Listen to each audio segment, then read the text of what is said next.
en la sociedad hay un prejuicio en la música, ¿no? Sí. Dice, el que es músico está de limosnero, está Mm, subiendo a buses y esto.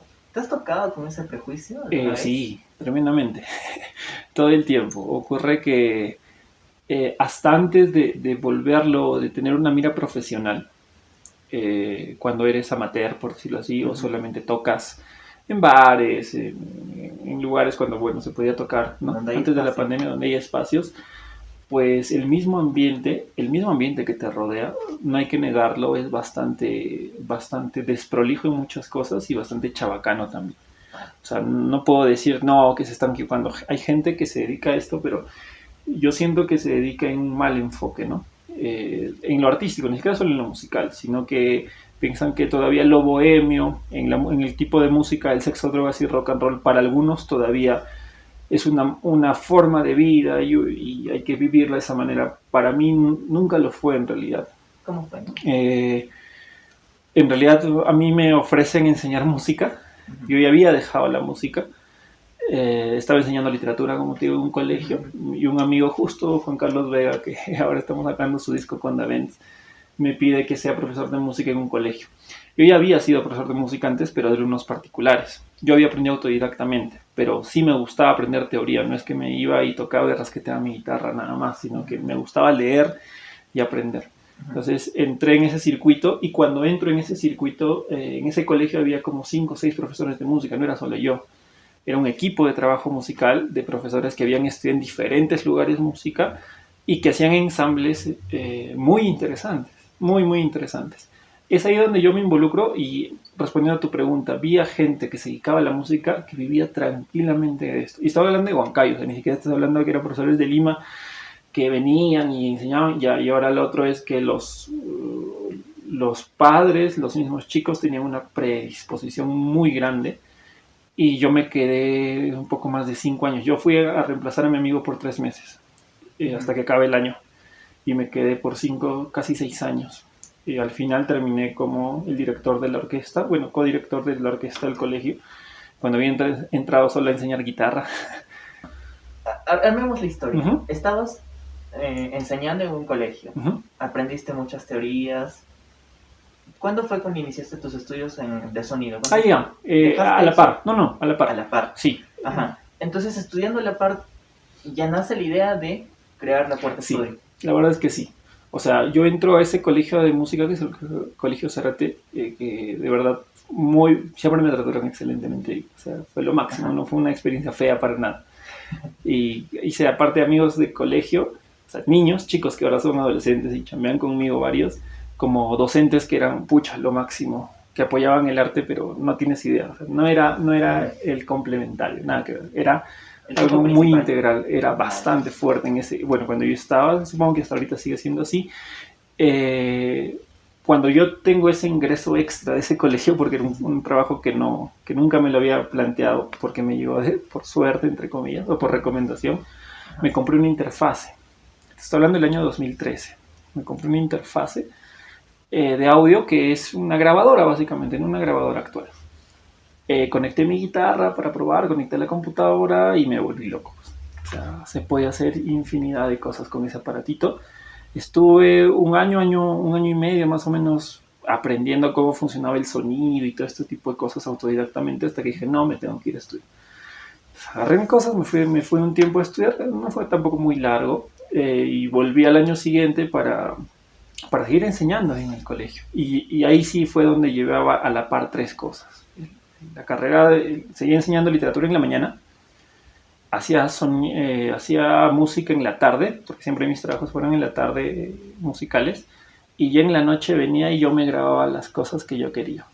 Entonces ya había aprendido varias cosas técnicas y entonces me Ajá. puse a especializarme a leer por las noches, ya más de sonido en este caso, ya no tanto música, sino sonido. Y a experimentar, a ecualizar, a comprimir, a hacer todo esto. Esto que te habrá durado unos 3 años. Yo abro un home studio bien chiquitito, que era la tercera parte de esto, de este ambiente donde estamos. De mi computadora, una sillita y 2 guitarras que me había comprado. Ya está, yo sentía para mis 20 y tantos años que era lo máximo. Pues, ¿no? Pero cuando justo voy a estudiar veo otro panorama, veo estudios de grabación profesionales, con profesionales trabajando ahí. Y cuando volví para el 2015, ya estaba definido, o sea, tenía que armar un estudio en Huancayo, sí o sí. O sea, ya lo había decidido completamente. Quería ser productor y quería hacer mi estudio, ¿no? La Puerta Estudio es relativamente joven, ¿no? Sí. Que es como casi recién ha nacido y se ve involucrada en una crisis sanitaria. Exacto. Sí, nos agarró la mitad. Claro, desde que empezaron, ¿sientes que la escena local independiente, que creo que es el rock, ¿cierto? Sí, hay Claro. géneros a partir del rock, podría ser. Rock, ¿no? alternativo Exacto. y tal. Ya. ¿Sientes que esto ha crecido en Huancayo desde que vas trabajando? Sí, exponencialmente. O sea, es brutal la manera en cómo las bandas han aumentado. No las bandas necesariamente de juntarse y tocar y está, porque no necesitarían de un estudio, basta con una sala de ensayo, y que hay bastantes en la ciudad, y no pasaría nada. Pero bandas serias que ven esto como una opción viable, incluso de vida, porque hay bandas con las que trabajo que ya tienen un calendario de trabajo, sin mentirte, hasta diciembre de este año. Así no hay eventos, ellos tienen un calendario de videoclip, de actividades, de grabaciones aquí, sesiones de foto, etcétera, etcétera, etcétera, que ellos mismos implementan. Entonces, esa forma de la banda profesional en el circuito en el que estamos nosotros ha crecido gigantescamente. No te puedo hablar, obviamente que no estamos al nivel todavía de la capital, que es mucha más oferta, pero de lo que había hace 5 años aquí. Y ahora las bandas que se lo toman en serio, trabajando con nosotros o trabajando en otros estudios, ha crecido, pero radicalmente. Sí. En este contexto político en el que estamos, hablado mucho sobre un análisis que es que hay brechas sociales, ¿no? Sí. Que hay un centralismo enorme en Lima, que es obvio, ¿no? Además, ¿crees que hay un centralismo musical? Sí, radicalmente. ¿Cuánto afecta ese centralismo musical a las escenas locales? Enormemente. Si lo tuviéramos que poner en números. Sí, bueno, más que en números, lo podría poner en cuestiones de toma de decisiones, sin mentirte. O sea, cuando ya se tiene un lanzamiento, como te digo, el estudio debería desligarse de la banda que ya tiene su canción y listo. Claro. Pero nosotros tratamos de seguir con los chicos con los que hemos trabajado y orientarles un poquito. Y ocurre que cuando les orientas tienes que preparar una campaña de lanzamiento, es lo normal. No puedes solamente subir tu canción a internet y ya está. Tienes que hacer una bonita sesión de fotos, una portada bien bacán, trabajar con profesionales, ¿no? Preparar una campaña. Y ocurre que el gran sector de la difusión musical es Lima. Y se tiene que mandar muchísimo material, sobre todo notas de prensa, para que rebotes en algún medio de Lima. Hay medios de Lima que han tratado de descentralizar y tratan de descentralizar siempre la música del Perú. Y con ellos solemos trabajar. O sea, con ellos solemos mandarles notas de prensa a ellos para que haya una distribución más grande. Estoy hablando de Roca Chorado, Recuerdo de un Cíclope, El Odiador. Son gente que apoya bandas de todo el Perú y que lo distribuyen mediante sus redes. Pero ese es un fragmento, una sección. La otra gran parte de medios de Lima, valga decir radio y televisión, difusión y todo lo demás, con excepción de ciertos parámetros y programas del Estado, como A Todo Parlante, que es del canal del Estado, que es el único que también hace notas de aquí, del estudio, de bandas del estudio y todo lo demás. Todo el resto no transmite nada o casi nada de música de provincias. ¿Eso a qué obliga? Uno, que no hay una masificación. Dos, que no hay una profesionalización. Tres, que no hay una creación de espacios y públicos diversificados, porque toda banda que quiere empezar está en su cabeza que tienen que tocar en Lima. La gran mayoría, no puedo decir todos, que tienen que llegar a ese sector para ser profesionales. Y gracias al streaming, eso ya no es la única manera de llegar a sonar, ¿no? Pero sí hay un gran centralismo. No es que sea malo, ni es que sea a propósito, no podría hablar. Hay bandas de Lima muy buena onda que ayudan a bandas de acá, que incluso con algunas trabajamos a veces.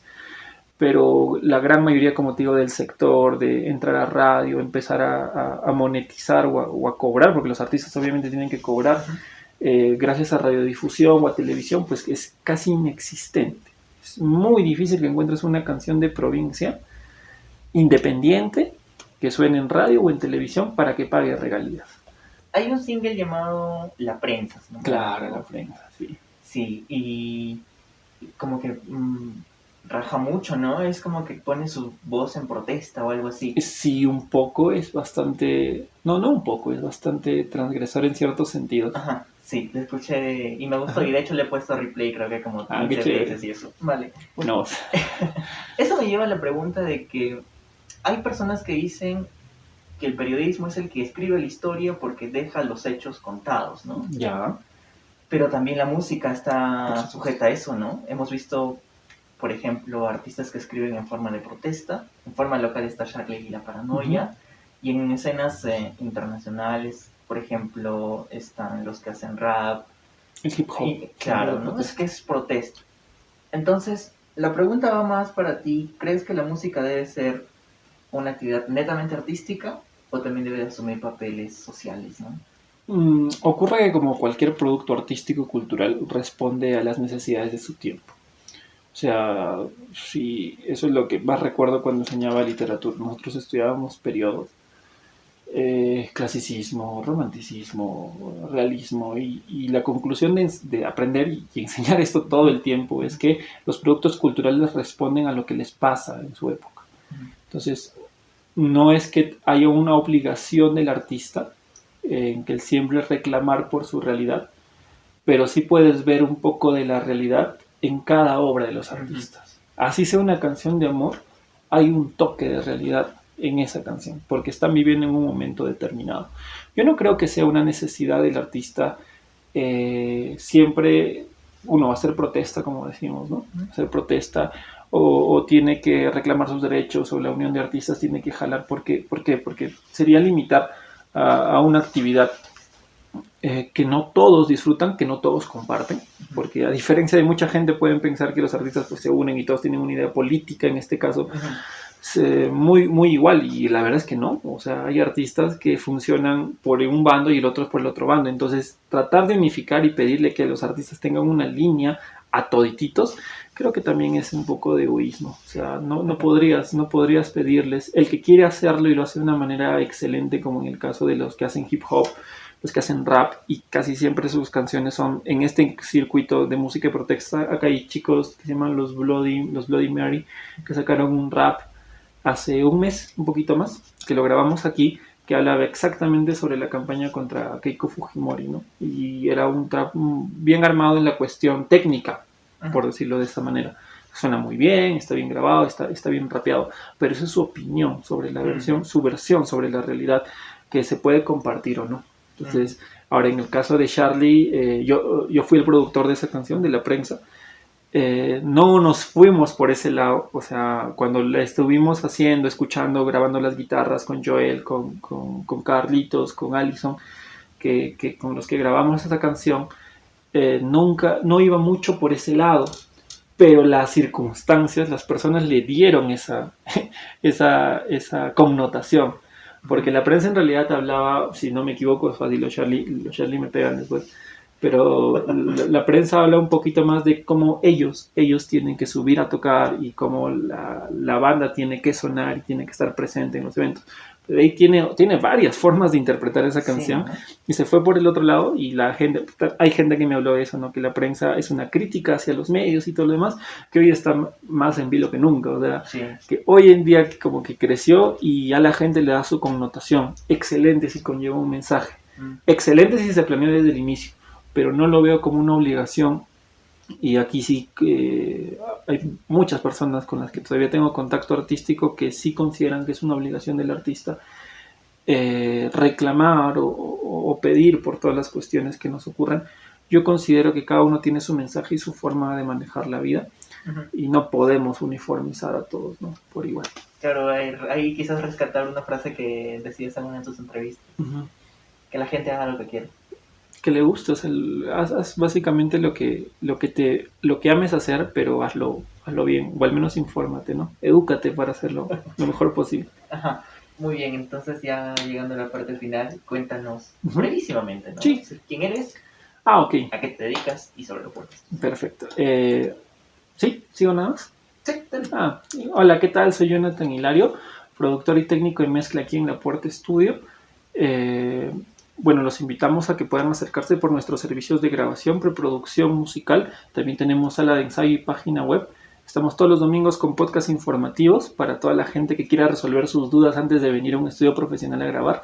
Así que cualquier cosita nos pueden escribir al contacto, y tenemos 3 contactos vía Facebook o la página web, lapuertaestudio.com.